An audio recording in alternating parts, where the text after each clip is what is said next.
Well, good afternoon, Los Angeles, and it is wonderful to be with you today here. We're in the heart of this city right now at Vermont Square Branch Library, a library that if you have never been to, I advise you come down and check it out. It is a beautiful park surrounding it, one of the most beautiful libraries, one of those Carnegie libraries from way back, some of our most beautiful trees in the city surrounding us, and an amazing community here in the heart of our great city. And we're here today to launch LA Repair. LA Repair is our city's first citywide participatory budgeting program, which is simply put meaning you get to decide where your money goes. This is a movement that Los Angeles is joining. And LA Repair is an acronym. It's actually a long acronym, a little bit of a mouthful, but stick with me. It stands for Reforms for Equity and Public Acknowledgement of Institutional Racism, LA Repair. And it came out of the struggles that we have had, many for our entire lives, but certainly the city and our country grappled with 2 years ago when calls for racial justice and greater participation directly for all people in their local government was heard with clarion calls throughout the streets of this city and across our nation in the wake of George Floyd's murder. But we also had this value embedded long before that here in Los Angeles, the idea that people know best what's going on their block. I've always said a council member knows better than a mayor. A neighborhood council member, usually better than a council member, a resident on a street, even better than a neighborhood council rep, and so forth. In other words, we know where we come from, and we know, listening to our families, our friends, and our neighbors, what the needs are in the given areas where we work, where we worship, where we live. And that's what this is all about today. So today we're giving 9 historically disenfranchised communities almost $9 million to decide where and how we will spend those money. And I'm going to talk a little bit more about how this will work, about how LA Repair fits into our larger vision of a justice budget. But I want to acknowledge the leaders that are here with us today. We're so pleased to be joined by Councilmember Monica Rodriguez, who's been transformative not just in her own district, but throughout this city, leading on reimagining public safety, on investing in historically disadvantaged areas, and broadening opportunity for everyone. And thank you for joining us today. Capri Maddox, the leader we've been waiting for, who heads up our city's new Civil and Human Rights and Equity Department, also a mouthful, but the first time we've had that embedded in a department, and a real angel in the City of Angels. And Sherry Davis, who is the co-executive director of the Participatory Budgeting Project, Participatory Budgeting Process, and she's going to be leading us through this, educating us and sharing those best practices throughout the country and ways that we can do this here in LA. Now, participatory budgeting, in which community members come up with ideas for how public funds should be spent, actually doesn't sound that radical, but it is. You would think that that's something that government just does, but for so many decades, even centuries, people have paid their taxes or we've gotten our revenues, and then behind closed doors, government officials decide where to dish it out. Here in Los Angeles, we have a pretty public process, but oftentimes it feels like there isn't a direct hand on guiding where some of those dollars go. That by the time you get a good idea to us, we say, okay, maybe next year in the budget, why don't we look at that? It's part of a larger process. This is about taking down some of that hierarchy and making it a real horizontal process that everybody can show up to. And if you have a good idea, if you have the power of that idea and the power of the organizing behind it, you will get the resources to be able to see that actually enacted. So we're taking our place alongside a handful of cities in California, from Long Beach to Fresno to Oakland, though ours will be the state's largest pilot to date. And my good friend, the former Alderman Joe Moore of Chicago, was somebody who I used to serve with together. We know each other very well. And I remember when he first started doing this in his district in Chicago, I think where this was initially born.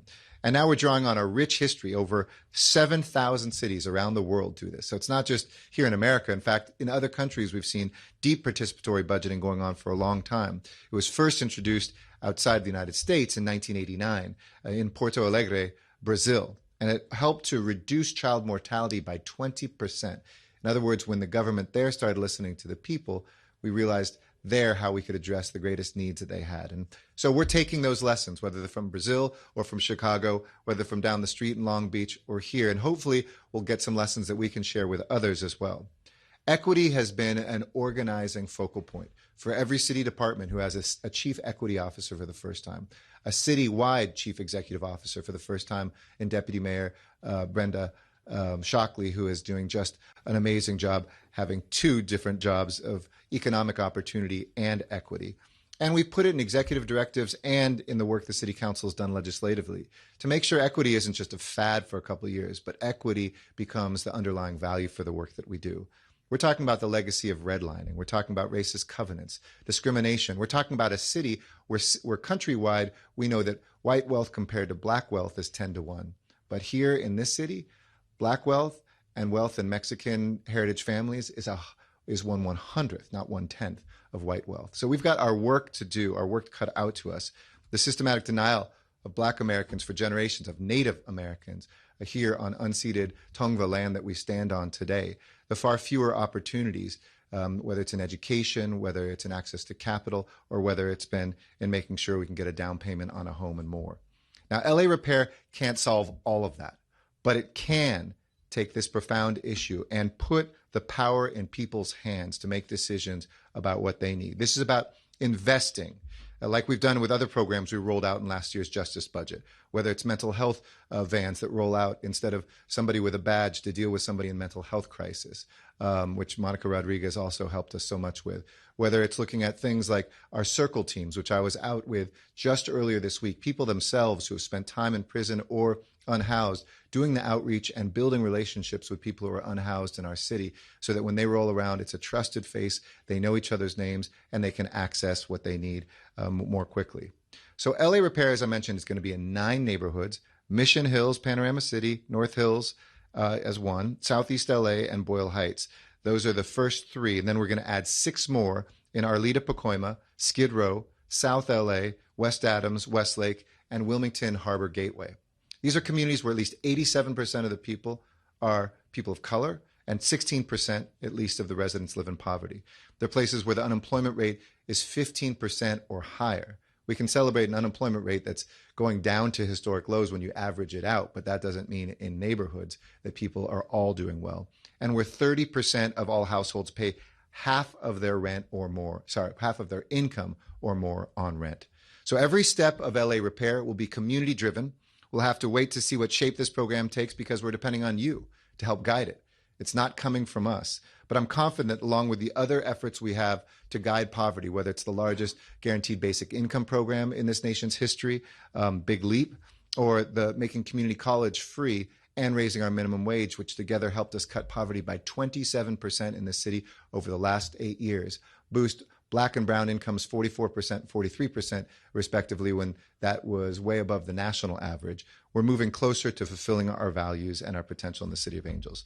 So let me say something briefly in Spanish, and then I'm going to turn it over to Monica Rodriguez. I promise you it's not as long as all the English was, but muy buenas tardes a todos y gracias por estar aquí para el lanzamiento de LA Repair, el primer programa de presupuesto participativo de la ciudad.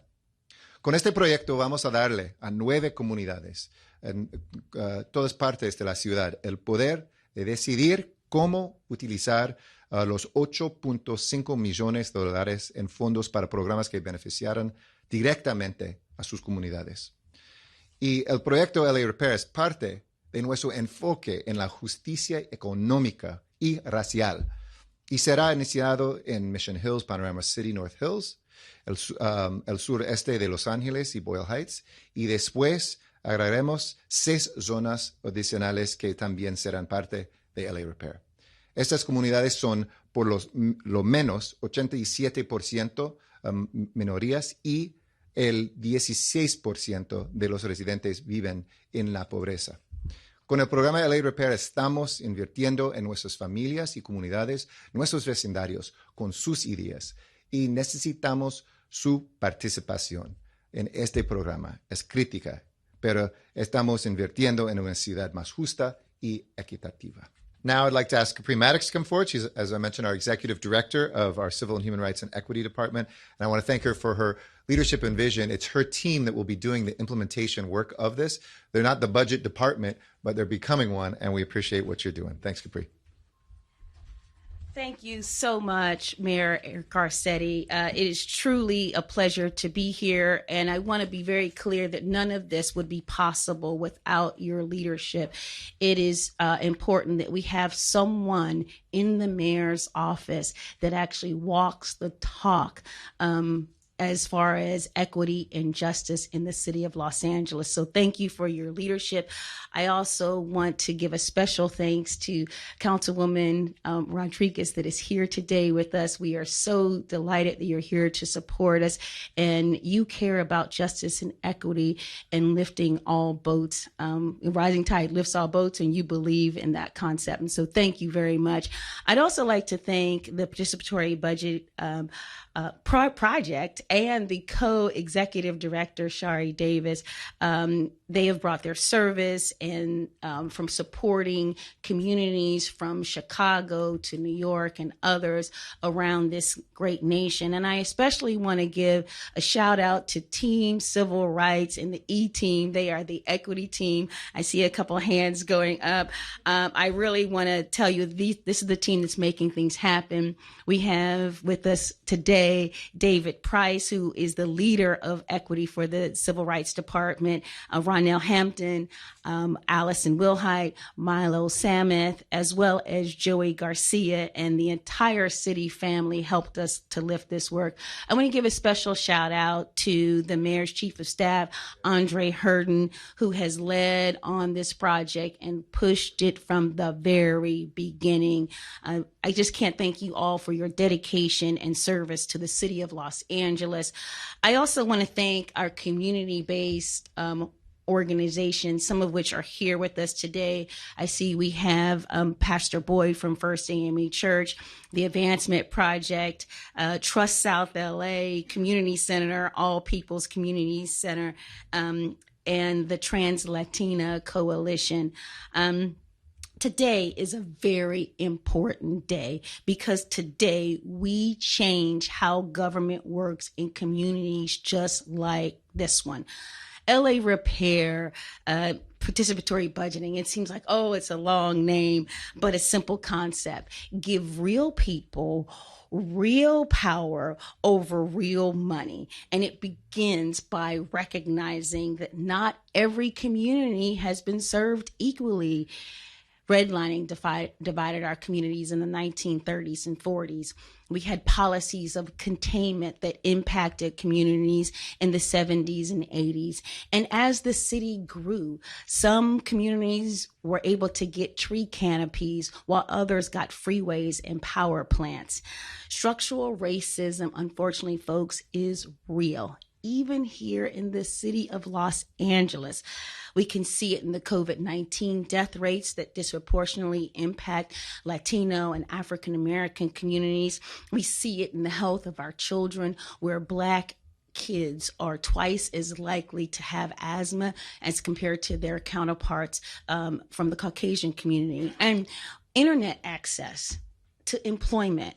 We know that communities of color and low-income communities have been left out and left behind. Today, we say no more. It is time to fund these communities. It is time to empower these communities.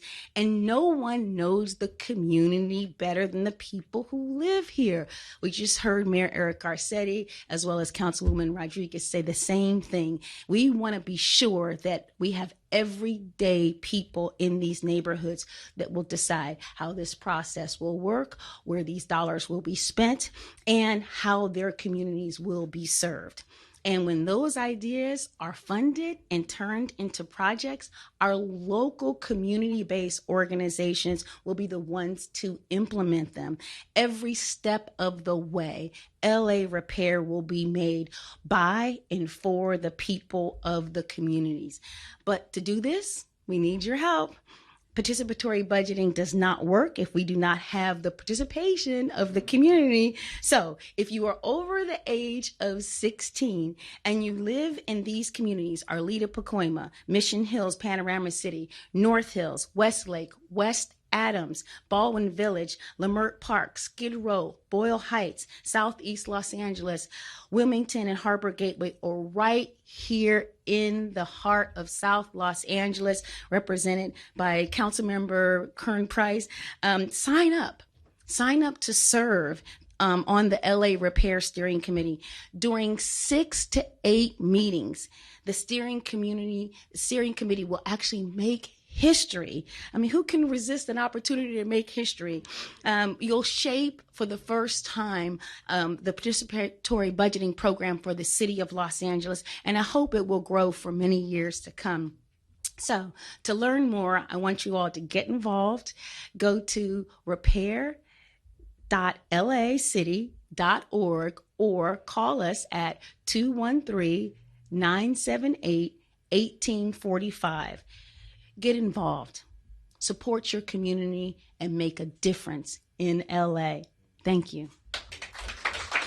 Thank you, Mr. Mayor. Thank you, Capri. And I love what you said. And by the way, you got a much better chance of seeing money impact and improve your life doing this than playing the lottery. So come here. You guarantee that if you're a part of it, you will see this money come here. And when government finds communities, it funds communities. And that's what we're trying to do. Next, and I want to get it right. Is it Sherry? Okay. So Sherry Davis is the co-executive director of the Participatory Budgeting Project, or PBP. Try saying that too, which is working with Capri's team on LA Repair. It's one of the leading and truly one of the only organizations focused on participatory budgeting. It supported programs across the country. We're so glad to have you here with us today and grateful for your guidance and for your expertise. So come on up.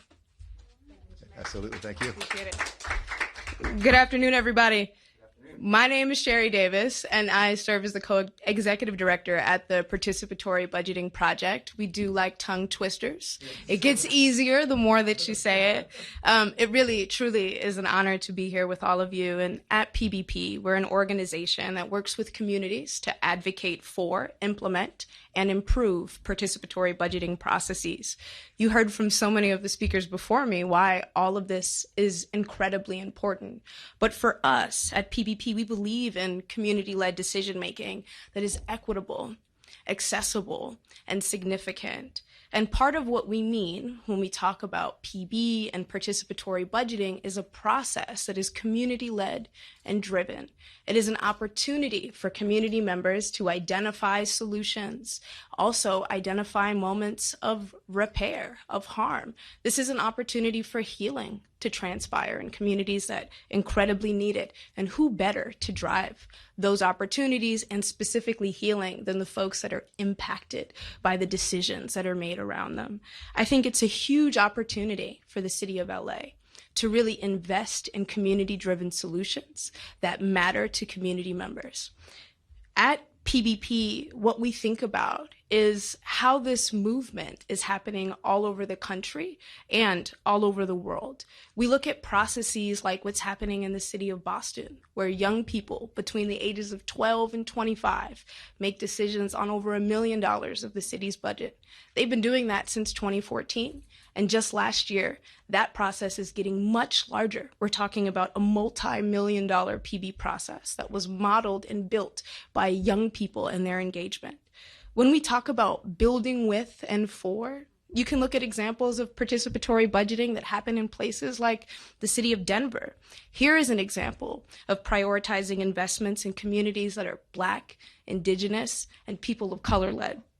And so here, when we talk about equity and engaging community members, we're also talking about repair and recognizing past harm. And I think that's what makes me so excited about what you all are doing right here in the city of LA. I think the first step in a process like this has to be acknowledgement, so that we can get to workable solutions, so that what can emerge is radical imagination that truly drives what people that live in LA need now and what the future generations of folks in LA will really require in order for all of us to thrive together. And so I'm excited to invite the city of LA into this movement of participatory budgeting and participatory democracy, specifically with equity at the center. I couldn't be more thrilled and honored to join you all in this really exciting work. Thank you so much for having me. Thank you, Sherry, so much. And I want to thank the community members that are here, too. It is a dream team that kind of has come behind this, but it will only work, too, with those networks that you have and that you can connect with in each one of these neighborhoods. And, you know, I was thinking about it when Sherry was speaking. We do have muscle memory in this space. I mean, neighborhood councils are about hundreds of millions of dollars we've now shared over the last 2 decades with communities to guide that themselves. But we know there's always been barriers. There's always somebody else missing from that participation, whether it's somebody who's working 3 jobs, whether it's somebody's low income, whether it's somebody in a neighborhood where there's barely anybody participating in the neighborhood groups. This is our vision to broaden that out. And as Sherry said, to put equity at the center of participatory budgeting. Because you can put money out there, say everybody vote on it, and if it just reflects those who already have power, it's going to go to the same old places. But it is our work to make sure it reflects everybody evenly, equally, and with equity to actually repair some of that stuff that's gone wrong. So with that, thank you. Happy to answer any questions. And thank you to everybody tuning in on Channel 35 and for other members of the media that are here. We're more than happy to take any questions. All right. Yes. Julia with KPCC. Hey, Julia. Hi. Could you talk a little bit more about recruitment and getting folks involved in a truly equitable way? Yeah. And I might have our department step up and talk a little bit about it as well. So as I said, it's going to be 2 phases. So the first 3 repair zones, so we can kind of get the model right, are going to be in the Mission Hills, Panorama City, North Hills, the Boyle Heights, and the Southeast LA zone. So we're going to begin taking ideas in from August to September. Now, we're a city that already is well networked with community groups, so we're using those networks, whether it's through the different organizations that participate in our Human Relations Commission, that are part of some of the campaigns we've had against hate crimes, whether it's folks that are participating, for instance, in our guaranteed basic income projects. We're going to use that network of folks who are part of our anti-poverty work already to try to recruit people in. So we'll also, though, not just wait through organizations. We're going to canvass. We're going to go door to door. We're going to host events. And if people want to have people over in their home and actually talk through some of this, we're going to give them the model to do that. Then we're going to vet ideas that come through and invite local community-based organizations to submit proposals to be able to respond to them. So ideas from the people. Then we want to not bypass organizations that have capacity already. We can build organizations out of this too, but we want to make sure that they're involved. So proposals from CBOs will be turned into, because we also can't give money directly to people, we need a CBO in the area. We'll turn those items into a ballot, and then each zone will vote for their favorite idea in early 2023. So winning ideas will be immediately funded following that. So that's the model that we're using. Did I miss anything? And did that cover? Okay, great. And then we'll repeat that with the 6 other zones through 2023. Other questions? If not, yes, please. Annabelle with ABC 7. Hey, Annabelle. In terms of funding, did this come from the current fiscal budget? And if so, because it's a pilot, is there allocation for funds for the following fiscal year? It's from the current fiscal year that we're in, so it's stretched over this fiscal year, which ends June 30th, into this coming one. So we've funded it essentially for the 2-year process of getting it ready and rolling it out. I would hope then for you just passed fiscal year, I haven't signed it, but I'm going to shortly, 23, that in fiscal year 24, which is the 23-24 budget, that my successor, that great council members who will still be around, will continue this and maybe even be able to expand it. All right. Well, thank you all very much. Appreciate it. All right. I think we're going to take a group picture someplace and get participatory. All right.